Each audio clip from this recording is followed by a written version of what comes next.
बिसुनि मोनसे बाखनायजाथाव हाबा।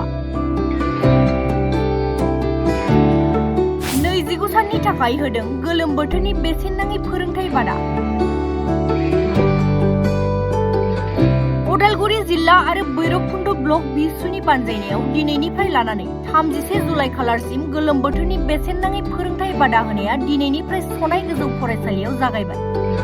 हालामाव गुनगोनां सोलोंथाइनि जांख्रिखांनायखौ लाबोनो थाखाय राव धोरोम हारि बासिनाय गैयाजासे थाखो 10, 11 आरो 12नि फरायसाफोरखौ लानानै गासै मोनथाम आयदा इंराजि, गोरलै सानखान्थि आरो गोरलै बिगियाननि बेसेन नाङै फोरोंथाय होनायखौ नुनो मोननाय जायो।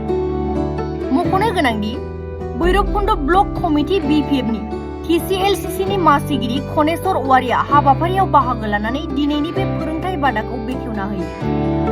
38 नं भैरबकुन्द बियाबनि सिंनि गासै मोनबा फोरोंथाय मिरुआव थिसनजानाय फोरोंगिरिफोरनो BTC सरकारनिफ्राय राङारि अनसुंथाइ होनाय जागोन होनना बिथां खनेश्वर औवारिया गावनि बिबुंथियाव फोरमायो।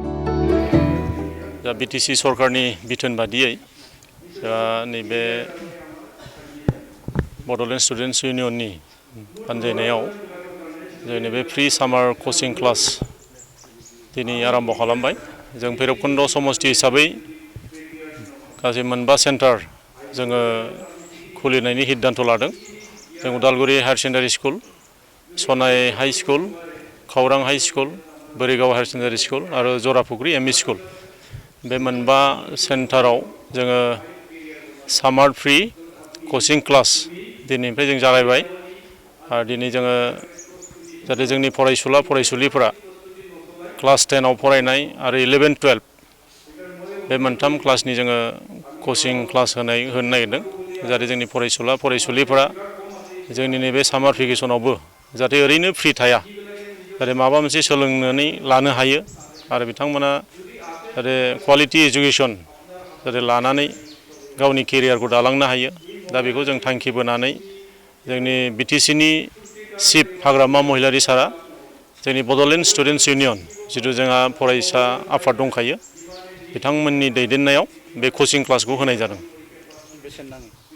बेसेन नाङै आरो जोंहा बेयाव जाय फोरोंगिरिफ्रा बेयाव फोरोंगोन आरो फरायसुला फरायसुलिनि थाखाय जोङो सानफ्रामबो पेकेट लान्चनि जों बेबस्था लादों आरो जों बिथांमोननि जाथायात जोङो ट्रेन्सपर्टेसननिबो जायफोरानाखि साइकेल गैया, बाइक गैया, बिथांमोननोबो जोङो ट्रेन्सपर्टेसननि जोङो सुबिदा होनाय जागोन आरो जायफोरा फोरोंगिरिफ्रा बेयाव फोरोंगोन बिथांमोनहाबो जोङो माबा मोनसे माननि रिमुनेरेसन जों होनायनि मोनसे सिद्धान्त लादों।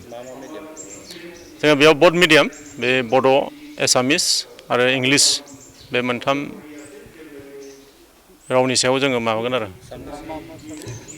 जोङो बड' ओरैनो मेथ्स, साइन्स आरो इंलिस आरो इक'नमिक्सखौबो होनायनि जों सावरायबाय थादों।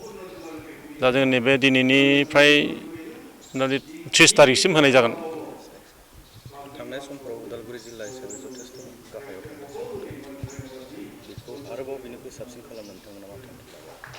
दा बेनिखायनो जोङो जाहाथे जोंनि फरायसुला फरायसुलिफ्रा जाहाथे मोजां पारसेन्टेज लानानै जाहाथे मेट्रिक आनजाद बा हायार सेकेन्डारि आनजादखौ जाहाथे उथ्रिसारनो हायो आरो मोजां फसंथानफोराव जाहाथे एडमिसन लानो हायो।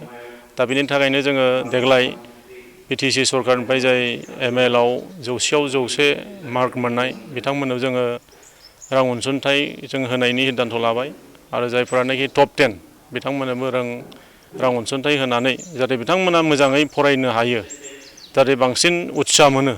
दा बेनिखायनो जोङो फरायसुला फरायसुलिफोरा जाहाथे मोजां मार्क लानानै जाहाथे पास जानो हायो, बेनि थाखाय जोङो सरकारनिफ्राय बेफोरबायदि सुबिदाखौ जों होनाय जादों।